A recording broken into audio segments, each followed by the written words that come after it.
Kisah ini bermula dengan kemangkatan istri Sultan Mahmud, yaitu Bonda Raja Ahmad. Dengan mangkatnya Bonda Raja Ahmad, maka Sultan Mahmud pun berasa kesepian dan menanyakan kepada bendahara dan pada segala orang besar-besar di Balairum. Beliau menanyakan siapakah yang layak untuk menjadi raja perempuan negeri Melaka. Baginda menyatakan hasratnya untuk beristerikan anak raja yang tiada pada raja-raja lain, seperti Putri Gunung Ledang.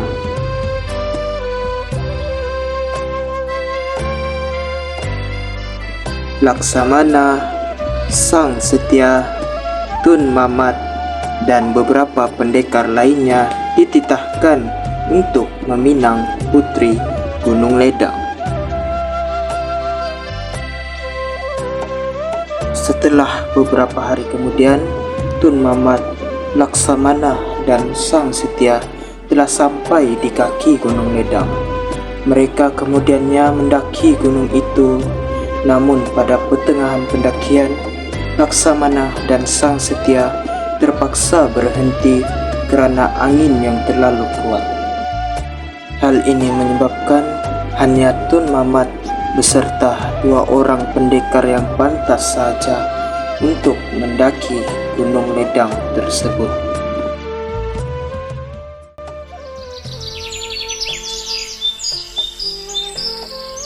Tiba-tiba muncul seorang nenek tua menanyakan hasrat kedatangan Tun Mamat dan juga 2 pendekar itu. Tun Mamat menyatakan hasratnya, yaitu ingin meminang Putri Gunung Ledang untuk Sultan Mahmud. Setelah mendengar hasrat kedatangan Tun Mamat, nenek tua itu memperkenalkan dirinya yang bernama Dang Raya Rani selaku pengetua Putri Gunung Ledang. Beliau memberitahu akan memaklumkan Putri Gunung Ledang berkenaan dengan pinangan Sultan Mahmud. Setelah beberapa saat, Dang Raya Rani menghilang dan muncul seorang nenek tua yang bongkok menegur Tun Mamat dan menyatakan bahawa pinangan Sultan Mahmud telah sampai ke pendengaran Putri Gunung Ledang. Nenek tua itu menyatakan beberapa syarat untuk menikahi Putri Gunung Ledang. Syarat pertama, membina sebuah jambatan emas. Syarat kedua, membina jambatan perak. Syarat ketiga, menyediakan 7 dulang hati nyamuk. Syarat keempat, menyediakan 7 dulang hati kuman. Syarat kelima, air mata setempayan. Syarat keenam, air pinang muda setempayan. Dan syarat terakhir adalah darah anak raja yang bernama Raja Ahmad itu semangkuk. Setelah itu, nenek tua itu pun menghilang dan rupa-rupanya beliau merupakan Putri Gunung Ledang.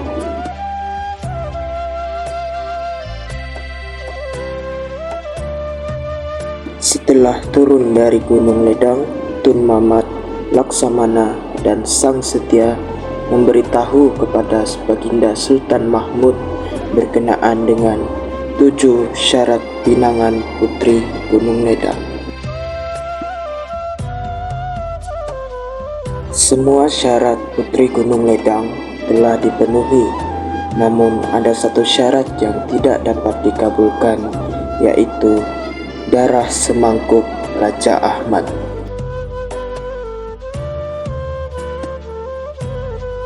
Oleh itu, terbatallah pinangan Sultan Mahmud kepada Putri Gunung Ledang kerana tidak sampai hati untuk melukai anaknya sendiri. Cerita ini diambil daripada buku Sulalatus Salatin. Daripada cerita ini, kita belajar bahwa Kita haruslah bijaksana dalam membuat keputusan agar setiap masalah yang dihadapi dapat diselesaikan dengan cara yang baik tanpa menyakiti sesiapa. Sebagai contoh, Putri Gunung Ledang yang tidak menolak pinangan Sultan Mahmud, tetapi hanya memberi syarat yang mustahil untuk dipenuhi agar dapat menolak pinangan Sultan itu. Dengan adanya keputusan yang bijaksana itu, Putri Gunung Ledang tidak terkena tulah akibat derhaka, malah dapat hidup dengan bebas kerana Sultan tidak dapat memenuhi salah satu syarat yang dinyatakan untuk mengawininya.